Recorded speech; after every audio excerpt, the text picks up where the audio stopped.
Maganda gabi po. Isa lang po ako sa bahay ngayon. Eh, dahil ako lang mag-isa, hindi ako nagluto. Nakakain ko na lang po. Ngayon ay pork oats na lang. Para hindi masyadong mabigat sa tiyan tutulog. Pwede mag-ano na lang po ng pork oats. Kaya lang aking hapon naman mag-isa.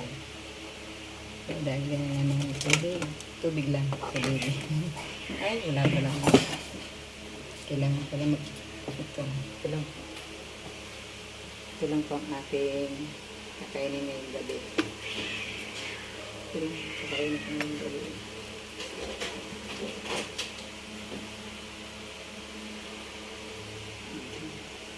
Yan.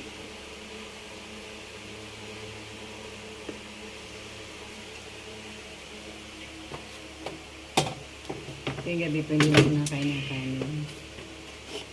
Sakaling hindi na bumalik yung ating ano. Hypertension ba? Pagdating ko sa galing trabaho ko naman sa bahay, hindi ako nagluluto. Kasi pumasok ang anak sa trabaho. Init na. So kasi nainit na mainit para maluto yung kwarto. Pwede sa trabaho. Healthy pa. Kaya okay na po sa akin yung nanay ako iniyak ng gatas bago matulog para pag nang ganito hindi na ako nakakain. Hindi, okay na naman po yun. Okay, ako lang yung gabi. Lulutuin ko lang po muna.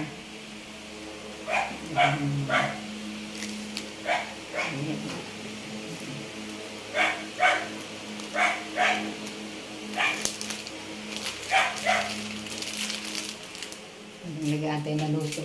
Ligpit-ligpit.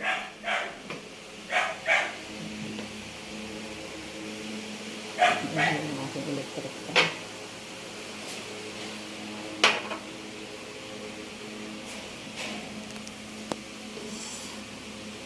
Wala kasi pala yung stand ko nasa taas.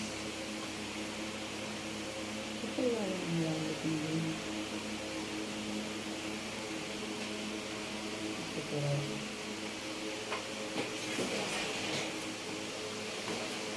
wala akong isang electric user.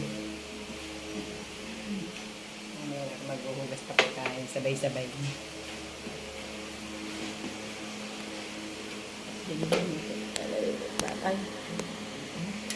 Nakuha yung ano.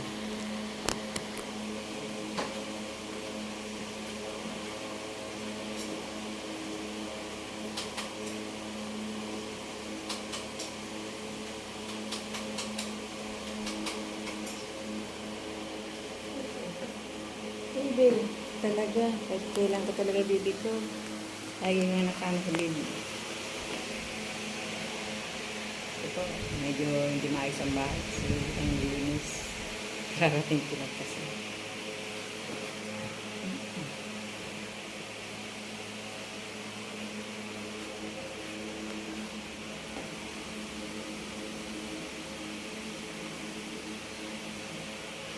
Pagkahapon na, bahay magulo na.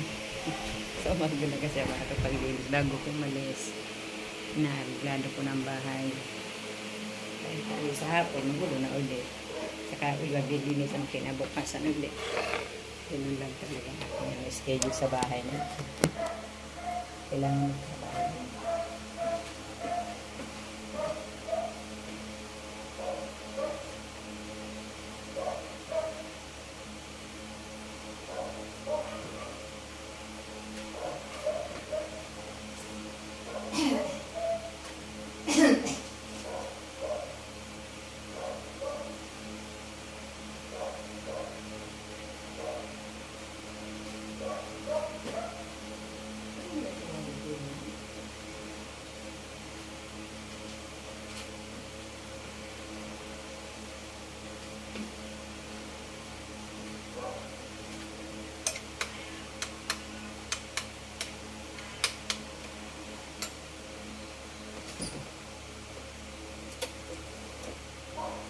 sabayan natin ito para sa ito lang ang ating hapunan.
Nakain ka, bebe?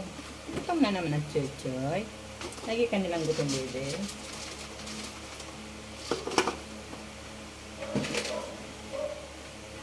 Init.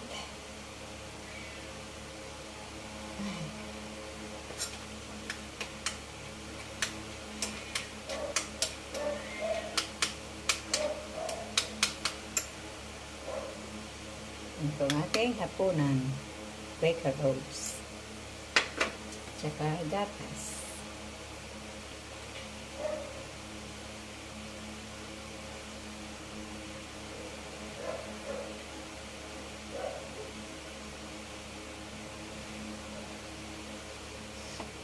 Ito po. Salamat po sa panonood. Ito po ang aking nag-iisa ako. Hindi ako nagluluto. Tama na yun. Okay naman yun. Para medyo lumilitit ang ako. Bagsaka din pumayat.